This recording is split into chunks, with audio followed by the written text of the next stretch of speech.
Well, it was interesting. I mean, I think the first thing to say was just how empty the hall was. I mean, it's a key moment for the Shadow Chancellor, really this kind of central plank of what they're trying to do here in conference, stronger borders, stronger economy, big messages. We've heard this morning, cutting nearly £50 billion in government spending, a whole series of announcements, and then not actually that many people there to listen to it. You took a photo, didn't you, which I think we can actually show on TV now. Yeah. This is, I think we can get a picture from that Amanda actually took from the back of the hall, which really does give you a bit of a sense.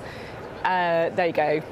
Just how empty it was. I mean, I think, to be fair, there are quite long security queues outside conference, and obviously this is, first early thing, but still, early for conference. Yeah, exactly. Everyone was partying last night, but I think that this is a core message, isn't it? It's about rebuilding trust in the economy. I mean, we kept hearing him repeating that message of fiscal responsibility, as you were saying, and he said, we always will be the party of fiscal responsibility. I mean, obviously that's completely ignoring what happened this time 3 years ago with Liz Truss, and that's why they've got to get that message back out there, and we kept sort of heard him harking back to sort of Nigel Lawson and the kind of Thatcherite era and really trying to kind of reclaim that mantle. But some, pretty big pledges on cutting welfare. We know how difficult that can be.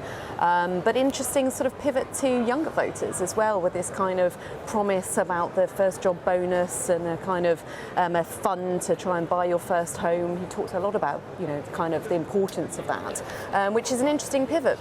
I guess we know that Tory voters generally tend to be older. Clearly, the way demographics are going, they've got to do more to broaden their appeal to younger people, and that's kind of a new tactic that we're hearing from them. I'm interested in your analysis, Amanda, about the kind of headspace of the Conservative Party, because it feels to me that there's a bit of a debate going on about how they respond to reform. You've got people like Robert Jenrick who I guess are trying to respond to reform by going big on things like immigration and justice, for example. And then you've got Mel Stride, who it feels like is like, look, let's kind of go back to basics, let's talk about business, let's talk about prudence. You see there about him referring to the tens of billions of pounds of unfunded commitments and reforms manifesto. Do you think that conversation is quite live?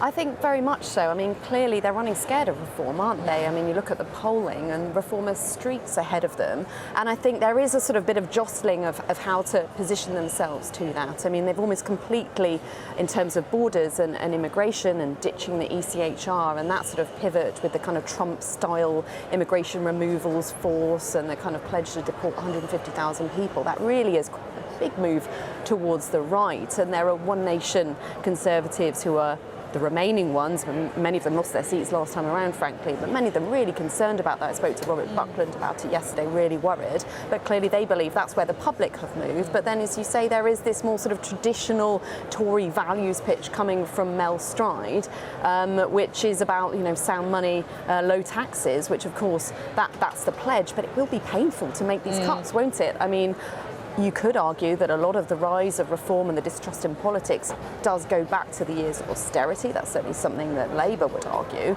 In which case, if we're saying, well, actually, we need to balance the books, that's the most important thing to get the public debt down, that will lead to some pretty hard questions, even if they're promising to give people a few things in terms of offers to the young And we know how hard welfare spending cuts are, right? I mean, you just asked Mel Stride. He was the guy who was Work and Pensions Secretary of like 2022 to 2024, a time when, there was like tens of billions of pounds extra put on welfare spending. So, if you want to ask anyone how hard it is to make cuts, you can talk to the Shadow Chancellor, right? Yeah, and he had big policies in terms of trying to, just towards the end of the Sunak administration, when they were trying to cut down the number of people on the sickness benefit, for example, that all ended up in the courts because they hadn't done enough to justify it, so they weren't able to bring that through either.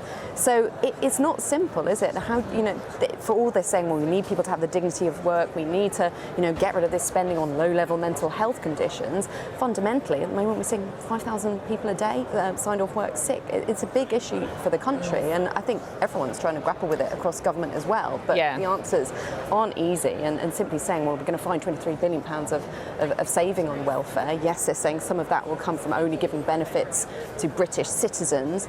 Questions being asked about that as well, because under the EU Withdrawal Act, EU citizens have a right to benefits and housing too, so will those numbers really stack up? I mean, but equally, it's big headlines. They need to start making these big, bold pledges to kind of try and cut through. That's what Reform do so well, and I think we are hearing a bit more about that. at this conference, perhaps than expected. I mean, originally Kemi Badenoch was saying, well, she wouldn't start doing her policy pledges till 2027, which is obviously that's a bit too long to wait. Yeah. When Reform are there coming out with, all of their different announcements, whether or not they're funded, as Mel Stride's saying. So this is kind of, we're seeing a bit of the start of the fight back, but might be enough. Yeah, exactly. I think we'll have to see when we Kemi Badenoch. We'll definitely hope that she's got the momentum with these chunky policy announcements, but we'll wait and see.